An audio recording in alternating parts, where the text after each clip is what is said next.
Ka nisur faza e parë e edicionit të 31 të konkursit muzikor Bilbilat e Vegjël këndojnë, një nismë tradicionale qendrës kulturore të fëmijëve Kujtimalia. Kjo fazë po zhvillohet në shkollat e qytetit dhe synon evidentimin e talenteve të reja në fushën e këngës, përmes dëgjesave të realizuara nga stafi artistik i qendrës. Është bëhet traditë që në shkollat, sidomos në shkollat e mëdha, vetë qendra kulturore troket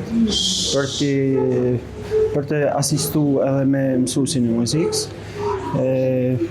Besoj që do ketë talente, megjithatë ne hyjmë klas për klas, zakonisht edhe i kontrollojmë fëmijët me anë të një taktiketë muzikore për me pa sa vesh kanë për me vazhdu fazat e tjera. Ka 18 vite që merrem me zbulimin e talenteve të reja për fëmijët në të gjitha shkollat e rrethit të Shkodrës.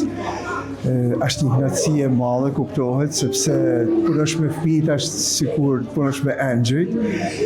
Megjithatë çdo herë kemi gjëra të reja, të bukura dhe të mira. Punojmë me një devotshmëri të madhe. Jam i bindur se do të zbulojmë përsëri talente edhe më të mirë. Sipas përgjegjësit të artit në bashkëpunim me drejtorin e kësaj qendre dhe instruktorët e muzikës, kjo fazë shërben si një hap i rëndësishëm për zbulimin e zërave të rinj, të cilët do të përfshihen në fazat pasuese të edicionit të 31 të Bilbilat e Vegjël këndojnë.